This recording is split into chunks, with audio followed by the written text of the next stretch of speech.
안녕하세요, 여러분. 오늘은 사람의 내면에 숨겨진 매우 흥미롭고도 복잡한 주제를 준비했습니다.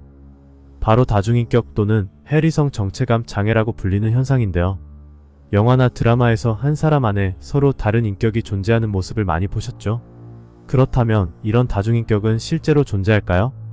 그리고 어떻게 발생하는 걸까요? 오늘은 해리성 정체감 장애에 대해 깊이 탐구해 보겠습니다.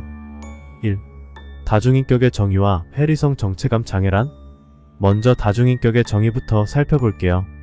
다중인격은 한 사람 안에 서로 다른 인격들이 존재하는 상태를 말하는데, 이는 의학적으로 해리성 정체감 장애 DISSOCIATIV 아이덴티티 디소더라고 부릅니다. 해리성 정체감 장애는 과거에는 다중인격 장애 멀티플 퍼서널리티 디소더라고 불렸습니다. 해리성 정체감 장애를 가진 사람은 2개 이상의 분리된 인격을 가지고 있으며, 각 인격은 서로 다른 이름, 나이, 성격, 기억, 심지어 취향과 습관까지 가지기도 합니다. 한 인격이 나올 때는 나머지 인격이 그 기억을 전혀 알지 못하는 경우도 많죠. 그렇기 때문에 자신이 무엇을 했는지 기억하지 못하거나 특정 시간 동안 블랙아웃 상태가 되기도 합니다.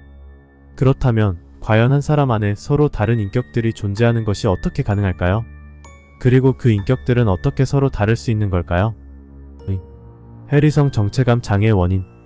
해리성 정체감 장애의 원인은 정확히 밝혀져 있지 않지만 주로 어린 시절의 극심한 정신적, 신체적 또는 성적 학대와 같은 외상적 경험과 관련이 있다고 알려져 있습니다.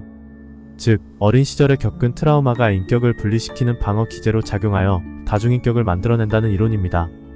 어린 시절의 뇌는 아직 발달 중이라 스트레스를 다루는 능력이 부족합니다. 그래서 극단적인 고통과 스트레스를 견디기 위해 마음이 해리라는 방어 기제를 사용하게 되죠. 해리는 일종의 정신적 분리 상태로 고통스러운 경험을 기억 속에서 분리해버리는 것입니다. 하지만 이 과정에서 심각한 경우에는 자아가 분리되며 다른 인격이 형성되기도 하는 거죠. 즉, 해리성 정체감 장애는 어린 시절의 고통을 견디기 위한 심리적 기제의 결과일 수 있다는 것입니다. 3. 실제 사례 빌리 밀리건.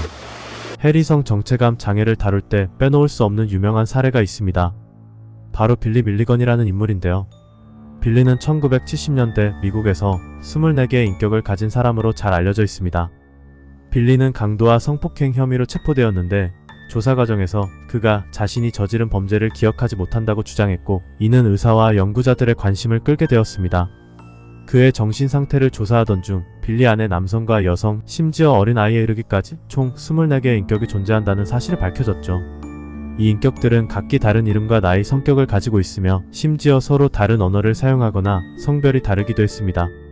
빌리 밀리건의 사례는 해리성 정체감 장애가 과연 실제로 존재하는지에 대한 큰 관심을 불러일으켰고, 이후에도 많은 연구가 진행되었습니다. 4. 해리성 정체감 장애와 뇌의 변화. 해리성 정체감 장애를 가진 사람들은 정신적인 변화뿐만 아니라 뇌의 구조와 기능에서도 실제로 차이를 보입니다.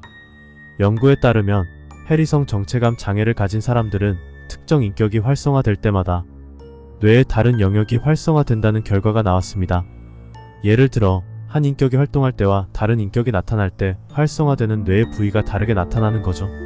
이는 해리성 정체감 장애가 단순히 심리적 상태만이 아니라 뇌의 기능에도 영향을 미칠 수 있다는 가능성을 보여줍니다. 이렇듯 해리성 정체감 장애는 뇌와 깊이 연관되어 있으며, 이는 치료 방법과 연구 방향에 있어서도 중요한 단서를 제공하고 있습니다. 5. 다중인격을 다룬 유명 사례와 영화. 해리성 정체감 장애는 많은 미디어와 작품에서도 자주 다뤄졌습니다.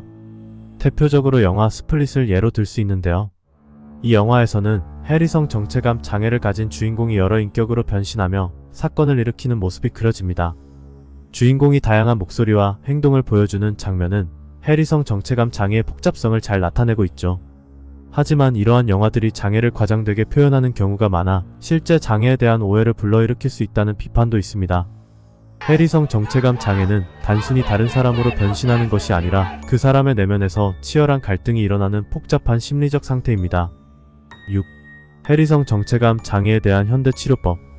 현재 해리성 정체감 장애 치료는 주로 심리치료와 정신분석을 통해 이루어집니다.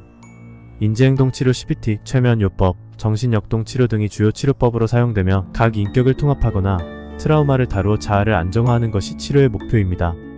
치료는 대개 오랜 시간이 필요하며 무엇보다 환자의 신뢰와 심리적 안전을 제공하는 것이 중요합니다.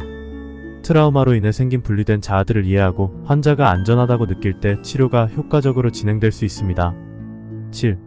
해리성 정체감 장애에 대한 논란과 의문. 해리성 정체감 장애에 대한 연구와 치료가 발전하면서도 여전히 많은 논란이 존재합니다. 어떤 심리학자들은 해리성 정체감 장애가 실제로 존재하는 장애인지 의문을 제기하기도 하죠. 예를 들어 장애가 특정 문화권이나 사회에서 더 자주 보고되는 점 때문에 사회적 영향이 큰 것이 아닌가 하는 의문도 있습니다. 또한 일부 사례에서 장애가 과장되거나 허구로 만들어졌다는 의혹이 나오면서 해리성 정체감 장애에 대한 명확한 입장과 연구가 필요하다는 목소리도 큽니다. 다중인격은 진짜일까? 이렇게 해리성 정체감 장애, 일명 다중인격에 대해 다양한 시각과 사례를 알아보았습니다. 해리성 정체감 장애는 실제로 존재하며 많은 연구와 치료가 진행되고 있지만 여전히 풀리지 않은 비밀이 많은 장애입니다. 과연 한 사람 안에 여러 인격이 존재할 수 있는 걸까요? 오늘 영상이 흥미로우셨다면 구독과 좋아요 부탁드리며 앞으로도 심리와 인간의 비밀에 대한 이야기를 계속해서 전달드리겠습니다. 감사합니다.